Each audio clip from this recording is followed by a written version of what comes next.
तो जी हाँ, मेरे प्यारे मित्रों एंड दोस्तों, तो आप सबका स्वागत है आपके अपने यूट्यूब चैनल AGR4U के अंदर।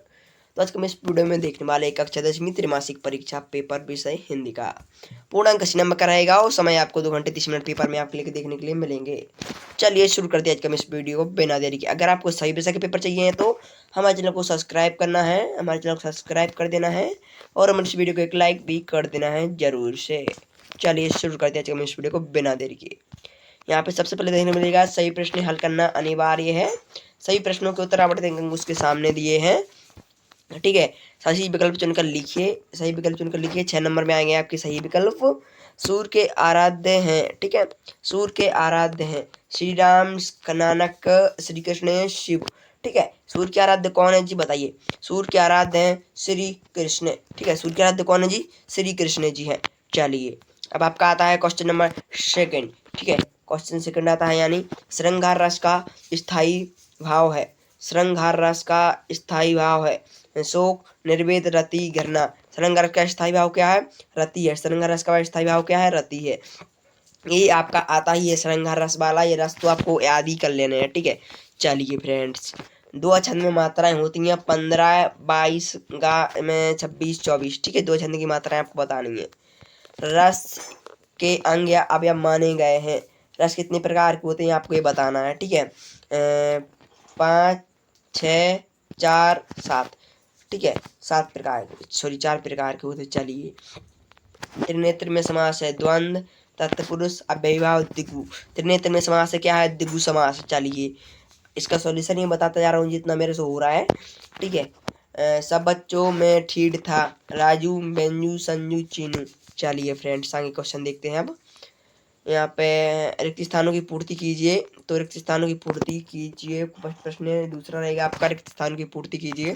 सूरदास का निधन हुआ था रुनकता में, ठीक है। क्या हुआ था, रुनकता में। सूरदास का जन्म रुनकता में हुआ था। हरी है पड़ियाई, चौपाई छंद में मात्राएं होती हैं। कस्बे से गुजरते समय पान खाते थे। पाठशाला खालिस्तान समास का उदाहरण है। और आम की फसल में कभी कभी खूब आती है। चलिए फ्रेंड्स मेरे पास पूरा पेपर है, ठीक है। मैं आपको पूरा पेपर बताऊंगा, ठीक है। चलिए यहाँ पर आ गए थे हम लोग। यहाँ पे सही जोड़ियाँ बनाइए, सही जोड़ी बनाइए, ठीक है। सही जोड़ियाँ बनाइए पे आ गए थे। स्वयं प्रकाश जी का जन्म कब हुआ था बताना है आपको। रामवृक्ष बेनपुरी के जन्म कब हुआ था बताना है। सर्वेश्वर दयाल सक्सेना का जन्म कब हुआ था ये बताना है आपको। चलिए अब यहाँ पर इनकी सही जोड़ियों को देख लीजिए एक बार। हजारी प्रसाद द्विवेदी का, मनु भंडारी, बालंद, आनंद, कौशल्यान, इन सभी के आपको टिक मार्क कर लेना है। चलिए एक बार जूम करके हम लोग दिखा देते हैं आपको, ये लीजिए। अब यहाँ पे आता है आपका प्रश्न क्रमांक 4, सत्य सत्य लिखिए, ठीक है। सत्य सत्य आपको लिखना है। सत्य सत्य आ गया आपके। राजा का धर्म प्रजा को न सताए, राजा का धर्म है कि प्रजा को न सताए, ठीक है। माँ ने अंतिम पूंजी बेटी को कहा है। करुण रस का स्थायी भाव रहती है। रामचरितमानस का प्रमुख छंद चौपाई है। नाटक में एक अंक होता है। यथाशक्ति अभिभाव समास का उदाहरण है। चलिए आपको सही सत्य हो तो सत्य लिखना है, असत्य हो तो सत्य लिखना है, ठीक है। चलिए फ्रेंड्स अब आता है आपका क्वेश्चन नंबर 5, ठीक है। एक शब्द एक वाक्य में उत्तर दिखिए। निम्नलिखित प्रश्नों के उत्तर एक वाक्य में दीजिए। एक वाक्य में आपको इनके प्रश्न के उत्तर देने हैं। स्त्री के बंधन कौन कौन से हैं। चलिए फ्रेंड देख लीजिएगा आप लोग यहाँ पर। स्त्री के बंधन कौन कौन से हैं और बादल किस दिशा से आते हैं। नाक किसका प्रतीक है। नाक घोतक, नाक घोतक शायद इज्जत का प्रतीक है नाक, ठीक है। इज्जत का प्रतीक है नाक, इज्जत। कहानी के तत्वों के नाम लिखिए। एकांकी में कितने अंक होते हैं। अनेकार्थी शब्द किसे कहा गया है, कहा जाता है। उंगली दिखाने से मोड़ा जाता है, क्या मोड़ा जाता है, कद्दू का पेड़, ठीक है। यहाँ पे कद्दू का पेड़ कर लेना। और भक्तिकाल की 2 विशेषताएं लिखिए। भक्तिकाल की विशेषताएं, ठीक है, लिखना है। मैं इनका सॉल्यूशन चाहिए तो सॉल्यूशन भी डाल दूंगा। और छायावाद की 2 विशेषताएं लिखिए। छायावाद की विशेषताएं लिखनी है। माँ ने बेटी को माँ ने बेटी को क्या सीख दी थी।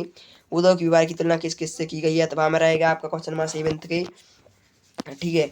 और अवधी भाषा का आज किन किन चित्र से बोली जाती है, ठीक है। और गोपियों के अनुसार राजा का धर्म क्या होना चाहिए। चलिए फ्रेंड्स आगे देखिए। 9वां क्वेश्चन, नाटक और एकांकी में अंतर लिखिए। कहानी और उपन्यास में 2-2 अंतर लिखिए। 2-2 अंतर आपको सभी भी लिख रहे हैं। 2-2 अंक, एक 2-2 अंक की प्रश्न है, ठीक है।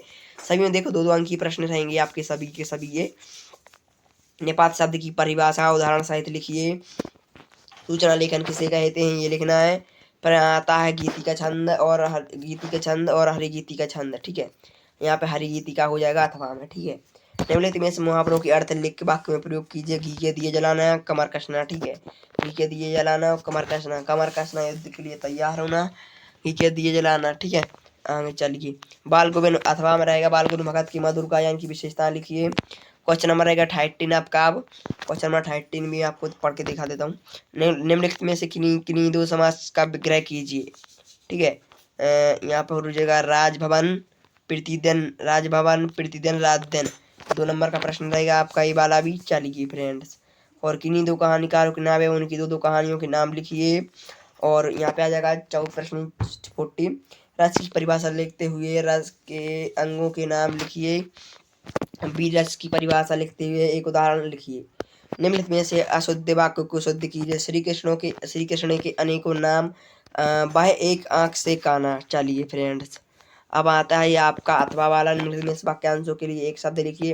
रास्ता दिखाने वाला, जो उच्च कुल में पैदा हुआ उठ। चलिए फ्रेंड्स, आगे देख लीजिएगा आप। यहाँ पे मैं इसको जूम कर लेता हूँ। ठीक है, जूम आउट कर ले रहा हूँ, ये लीजिए ले। 16वां प्रश्न रहेगा सूरदास अथवा जयशंकर प्रसाद जी की कोई दो रचना लिखते हुए उनकी काव्य की विशेषताएं लिखिए। 3 नंबर आपका प्रश्न रहेगा। प्रश्न 17वां रहेगा अथवा में रहेगा, सॉरी 17वां ही प्रश्न है। ठीक है, यहाँ पे इसको हटा देते हैं। स्वयं प्रकाश अथवा रामवृक्ष बनपुरी जी कोई दो रचना लिखते हुए उनकी साहित्यिक विशेषताएं लिखिए। और यहाँ पर रहेगा आपका क्वेश्चन नंबर 18। तो इस प्रकार से रहेगा, निम्नलिखित में से किसी एक विषय पर अनुच्छेद लिखिए। मोबाइल फोन का लाभ या हानि, युग का महत्व। चलिए फ्रेंड्स, इस प्रकार से रहेंगे 19वां क्वेश्चन आपका। और यहाँ पे बाकी सभी प्रश्न मैं अगली वीडियो में दे दूंगा। ठीक है, अगर चाहिए तो अभी दिखा देता हूँ, पर इसकी शॉर्टेज लेना आप लोग, इसको अच्छे से एक बार तैयार कर लेना। ठीक है, ये रही आपका 22 क्वेश्चन। मिलते कई जल्दी नेक्स्ट वीडियो में। आज के लिए बस इतना ही। Thanks for watching, bye.